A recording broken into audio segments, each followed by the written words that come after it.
Now it's my great pleasure to invite another friend to the stage, Kostas Christ, known by many of us for his tireless championing of the environment, which has taken him to 130 countries across 6 continents. He's CEO of Beyond Green Travel, and is without question, Kostas is a pioneer of ecotourism. But what many of you may not know is he's actually a blueberry farmer for 2 months of the year. We've worked together on a number of occasions, so it's my great pleasure to invite him up to host the presentation of the Startup Innovation Awards. Kostas.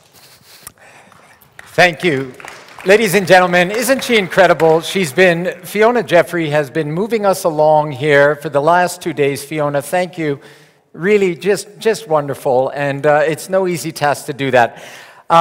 We have something very special for you right now, and that is, having been to a number of these different events, meaning various world congresses and so on, what really struck me on my first time here for the World Tourism Forum Lucerne, and what really truly has inspired and impressed me, is the emphasis on youth and innovation, ensuring that the younger generation is being brought into this, their ideas are being listened to, their innovations are being paid attention to, and they're honored and they're praised, because that truly is the future of our industry.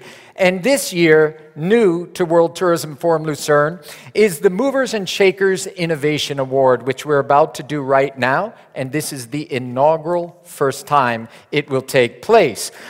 Just quickly about the award, it's a Startup Innovation Award to encourage creative business ideas in travel, tourism, and hospitality based on new perspectives, solutions, and of course, also, it probably wouldn't be me up here if it didn't reflect sustainable tourism principles and practices as well. We had a wonderful group of international judges, including Roland Zeller, who is, of course, part of the WTFL family. We had Ufi Ibrahim, who's the executive director of the British Hospitality Association. Mario Hardy was one of our judges. He's the CEO of PATA. I believe you all know that PATA is Pacific Asia Travel Association. And Christine Herzer, you saw her last night, was representing WTFL on our judging panel. We narrowed to 20 finalists from around the world, and then we took it a step further to the top 3. And you're about to meet them in just a moment. However, there's a very important role for you to play, because this is not just another award where we've already decided everything in advance.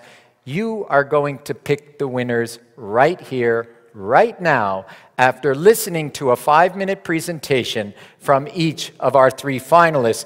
There should be a slide, and there it is, right behind me. You're familiar with it from this morning. So just please, if you haven't yet, get that app onto your phone, because we have 3 presentations by very dedicated people, and they, of course, are going to welcome your decision. In that sense, we'll have 1 winner, so please keep in mind, you're only choosing the winner. And then we have 2 runners-up automatically based on that. And here's another bit of excitement, at least I think so, and I think our finalists even more so.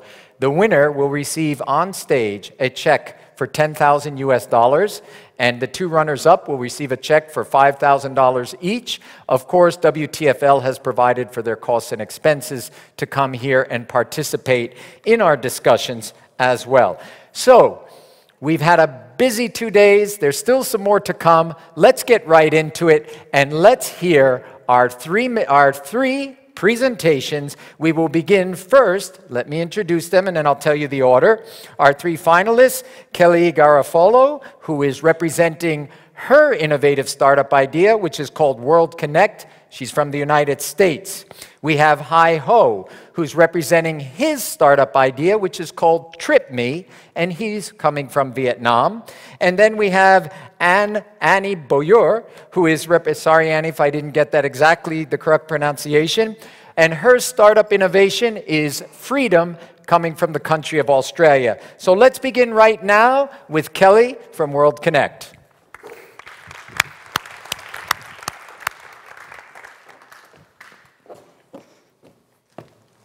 Thank you. Welcome, Kelly. Thank you. Okay, good afternoon. My name is Kelly Garofalo, and I'm one of the co-founders of World Connect, a social venture that aims to give everyone their fair share in the home sharing economy. So what do I mean by that? We empower rural families in remote areas to become hosts while simultaneously connecting them with culturally responsible travelers who are looking for unique experiences and destinations.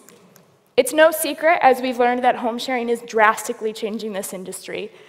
Both guests and hosts in home sharing love the experience, and it's obvious why. It seems to be a win-win situation, right? Well, that all depends if home sharing is an option for you. But if I have a home and an extra room, can anyone sign up? Well, let's explore this. This is Sarah, and she's going to India. Of course, she's going to visit the major attractions, but she wants a truly authentic experience. She wants to take time from her trip and go deeper into rural India, where she knows 2/3 of the population lives. This picture represents that population that live in rural areas. Most are farmers that earn on average $2 to $3 US a day. Nevertheless, each has something unique to offer, and there's no doubt that Sarah will find that unique experience she's looking for. So let's see if they can sign up to be hosts and Sarah can stay with them. We'll start with the basics. A toilet. Only 40% of this population has access to one. Now, while some travelers are more adventurous than others, most require a toilet. Now you see those who have homes assumingly meeting traveler sanitation standards. So let's get them signed up online. Well, unfortunately, there's only 9% internet penetration in this area. These are those that Sarah was able to find online. So what's the experience going to be like when she gets there, though? Well, only 4% are able to finish secondary schooling, so it's unlikely that they'll be familiar with internationally accepted hospitality and service standards. It's clear that not everybody has a fair share in the home sharing economy. Luckily, World Connect removes the barriers currently preventing access into this market. We have developed a business model that provides a capacity training program as well as access to information and technology, so rural families are empowered to become hosts. Let me explain how it works. A family applies for a loan of up to $500 funded through peer-to-peer lending on platforms like KivaZip. Once we're profitable, World Connect will provide that loan. If accepted, this provides everything a host needs to be successful. Hospitality and training courses where they'll learn internationally accepted standards. The cost for home upgrades and repairs so they can do things like install a portable toilet and purchase linens for guests.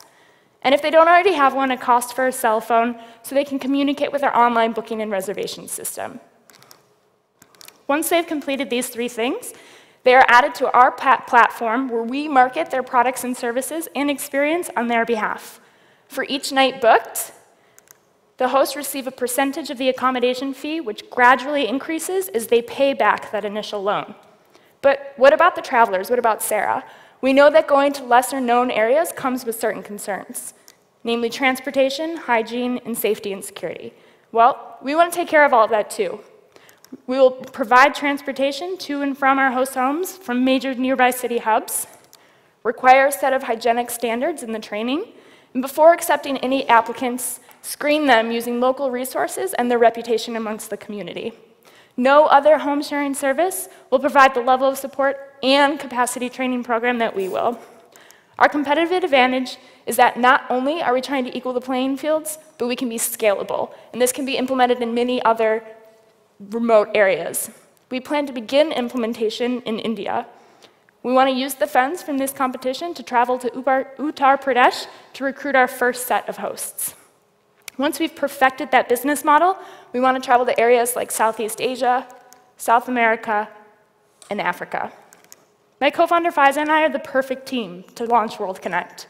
We're both familiar with the sustainable tourism landscape and already have previous experience developing hospitality and training programs. Just this year, we've worked on projects in both Ethiopia and Qatar. So my co-founder Faiza, she's so passionate about tourism that she decided to pursue a master's in tourism administration while in the final year of her PhD for civil and environmental engineering. I myself am no slouch either, and I've just graduated with my master's in tourism development. Together, we're going to make rural tourism a viable and attractive option for both families, hosts, and their travelers. Right now, we're a brand new concept. This is new, and we need your help. So we're actively seeking partnerships from local governments and NGOs so that we can make this dream a reality. Thank you very much. Thank you, Kelly. How about that? Again, that innovation piece, not only building a business model, but building a business model based on community development and providing improvements in livelihoods. We have our next